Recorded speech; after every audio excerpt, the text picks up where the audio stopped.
Hello and welcome to this week's edition of MIAA Live. I'm Drake Miller, and last week we had two games, including a blowout from Nebraska Kearney and a well-fought win for the nationally ranked Central Missouri Mules, who have overtaken the Gorillas in the D2 National Coaches Poll at number 7. We'll have some highlights and MIAA standings ready for you, so stay tuned.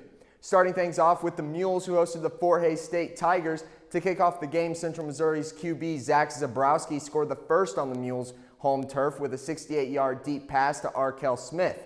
That edge was short-lived, however, as the Tigers would either tie or lead for the rest of the first half with a 28-24 score going into halftime. Coming back from the break, the Mules would get their lead back with a sack on Jack Dawson for a safety. That was a bad omen for Fort Hays State, as Central Missouri would shut them out for the rest of the game. The finishing touch was another throw by Zabrowski deep into Tigers territory to Derek Rose for a 28-47 win for the Mules. Nebraska Kearney hosted the Lincoln Blue Tigers in another great game this weekend.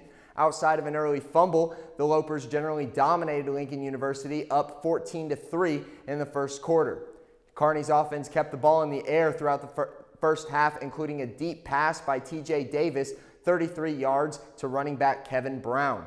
The only Blue Tigers points came from the kicker Mo Alway-Lee, as Lincoln could only manage 2 field goals throughout the entire game. The Lopers took it easy after halftime, padding their lead by 10 points and relying on a good secondary to carry the game 6-38 for a Nebraska Kearney victory. Now we're going to go ahead and send it over to our analysts, Anthony Paredes and Ryan McCullough, for some MIAA standings and a recap. Thank you, Drake. And now let's go over some standings throughout the MIAA. At number 1, Central Missouri overtaking first place from the Gorillas. Pittsburgh State at 2, and if they want to share that top spot with Central Missouri, they'll have to get the win today. At 3, Missouri Western, and tied for 4th, Emporia State and Fort Hays State. At 6, Northwest Missouri, 7, Central Oklahoma, 8, Missouri Southern, 9, Nebraska Kearney, and tied for 10th, Northeastern State and Washburn.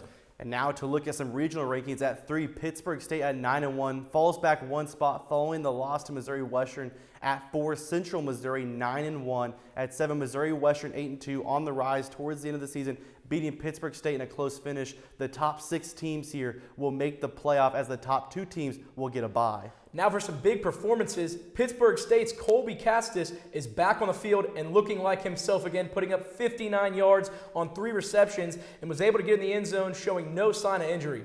Another Gorilla, Devin Garrison, had a big day, pulling in 5 receptions for 90 yards, and their quarterback putting the ball in their hands, Chad Dotson, with 324 yards through the air and finishing with 3 touchdown passes. Missouri Western, not a huge day through the air, but wide receiver Jonas Bennett with 4 receptions and 79 yards with a touchdown, and running backs Seth Cromwell and Armani Eden splitting snaps and combining for 127 yards on the ground. Cromwell able to get in the end zone twice. Central Missouri Mules quarterback Zach Zabrowski putting up 459 passing yards and 5 touchdowns on the Fort Hays State defense. Huge day for him, and that would result in his receivers Arkell Smith and Derek Rose to combine for 267 yards. Those Mules are getting it done through the air. And now for time for some predictions. Coming off a 6-0 prediction slate between the two of us, we're looking to repeat that with a 100% win rate here. We got 2 great games for you. First off, we have Emporia State at Fort Hays State. This will decide who gets that 3rd spot in the conference. Both these teams coming in 7-3 and almost statistically identical. We have Fort Hays State winning at home due to the fact that not only they have home field advantage, but also they're only giving up 19 points per game, and Emporia State 26 points a game. Fort Hays State scoring 32 points a game, while Emporia State scoring 38 points a game. This one should be super close and might just come down to the final drive of the game. And then our second game is going to be Nebraska Kearney and Northwest Missouri State, a game between 2 teams who have not had the years they were expecting, but we're going to give it to Northwest Missouri State coming out on top in this one. Nebraska Kearney has not won a game on the road all season, and even on a down year, going into Bearcat Stadium and pulling off a win is no easy task. And then now we have talking about the game that was last week, Pittsburgh State and Missouri Western. An undefeated Pittsburgh State went on the road and picked up their first loss of the season to Missouri Western. Going into the game, Missouri Western had 2 losses, but was knocking on the door of the playoffs and was in do-or-die territory. The Griffins played with everything on the line, and after a missed extra point by the Gorillas and 2 interceptions forced by the Griffins, Missouri Western pulled off the upset and are now just one win away from making the playoffs. Pittsburg State will have to regroup after their first loss and find a way to bounce back to secure a home field advantage in round 1 of the D2 playoffs.